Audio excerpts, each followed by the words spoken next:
Inses atau pernikahan sedarah tidak dilarang pada zaman Nabi Adam.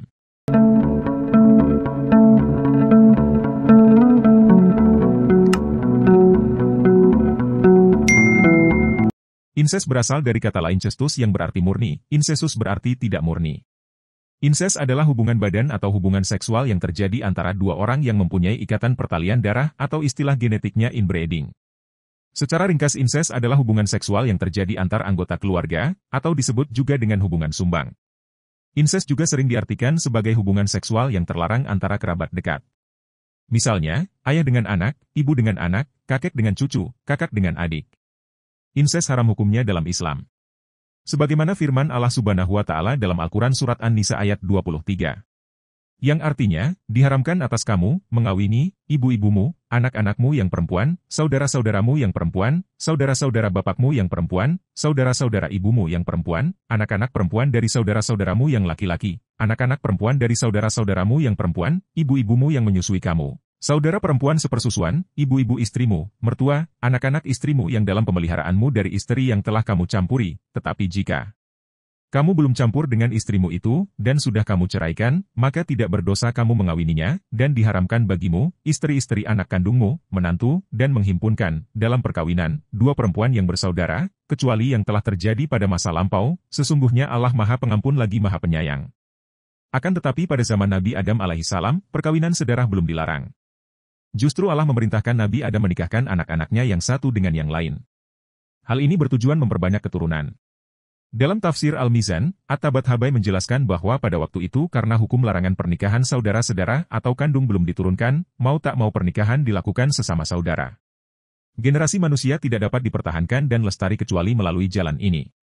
Ibnu Katsir memaparkan dalam Kasyaf Al-Anbiya, bahwa setiap kali istri Nabi Adam yakni Hawa mengandung, ia melahirkan dua anak kembar, laki-laki dan perempuan. Allah Subhanahu wa Ta'ala memerintahkan Nabi Adam untuk menikahkan anak laki-lakinya dengan putri dari kembaran anak laki-laki yang lain, dan seterusnya. Ibnu Katsir juga menjelaskan bahwa Allah Subhanahu wa Ta'ala telah memberikan petunjuk agar manusia terus melanjutkan keturunannya. Namun, dalam kasus Nabi Adam ini, yang dibolehkan adalah pernikahan silang, bukan dengan saudara kembar yang lahirnya bersamaan dengannya. Atau tidak dihalalkan menikah dengan saudara kembarnya sendiri. Makin bertambahnya jumlah manusia, pilihan antara laki-laki dan perempuan pun makin banyak. Hingga kemudian pernikahan sesama saudara pun tidak dibenarkan, bahkan pernikahan sesama saudara sepersusuan. Dalam sirah Nabawiyah setelah Nabi Adam dan Hawa diturunkan ke bumi, Allah mengaruniakan dua putra dan dua putri. Yaitu Kabil yang lahir dengan saudara kembarnya bernama Iklimia atau Iklima, dan Habil yang lahir bersama saudara kembarnya bernama Layudza atau Labuda. Lalu setelah anak-anaknya itu besar, Allah memerintahkan Nabi Adam untuk menikahkan putra dan putrinya secara silang. Kabil dengan Layudza dan Habil dengan Iklimia. Tetapi Kabil tidak bisa menerima perintah ini. Ia menginginkan menikah dengan saudara kembarnya yang lahir bersamaan dengannya yakni Iklimia sebab memiliki paras yang lebih cantik dari Layudza. Syekh Syamsuddin Al-Qurtubi menjelaskan penolakan Kabil yang mengatakan bahwa dirinya lebih berhak terhadap Iklimia. Kabil berkata, saya lebih berhak dengan saudara perempuanku. Lalu Nabi Adam pun memerintahkan keduanya berkurban, siapa yang kurbannya diterima Allah Subhanahu wa Ta'ala, maka berhak mendapatkan Iklimia.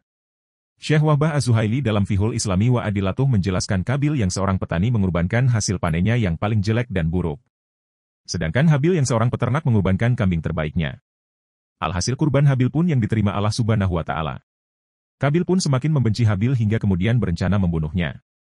Upaya pembunuhan terhadap Habil pun terlaksana ketika Nabi Adam melakukan ibadah haji ke Baitullah Al-Haram. Kabil berhasil membunuh adiknya yakni Habil, dan inilah kasus pembunuhan pertama di dunia. Allah Subhanahu wa Ta'ala mengkaruniakan banyak anak kepada Nabi Adam. Mereka pun dinikahkan dengan saudara-saudaranya. Ibnu Jarir At-Tabari dan Ibnu Ishaq menyebut bahwa Nabi Adam dan Hawa melahirkan 40 anak dengan 20 kali kehamilan. Di antara anak Nabi Adam yang diketahui adalah bernama Kabil, Abdullah, Cain, Asyud, Habil, Taubah, Syit, Ayat, Balag, At-Hati, Darabi, Hadas, Sandal, Barak, Wad, Suah, Yagut, Yahus, Ya'ub, dan Nasr. Sementara itu Syits disebutkan menikah dengan Hazura. Syits kemudian diangkat Allah Subhanahu wa Ta'ala menjadi nabi. Kepada garis Syits tersambung garis keturunan para nabi-nabi hingga Nabi Muhammad Shallallahu Alaihi Wasallam. Wallahu alam bisyawab.